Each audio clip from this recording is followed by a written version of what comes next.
All right, we get lots of questions on how to hold the Blue Bowl mat down, and we just basically temporarily put it down with a couple dabs of silicone.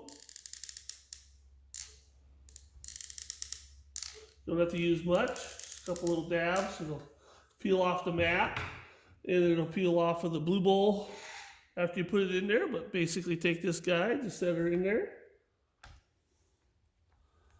give her a little bit of pressure, and just let it set for overnight or until it dries.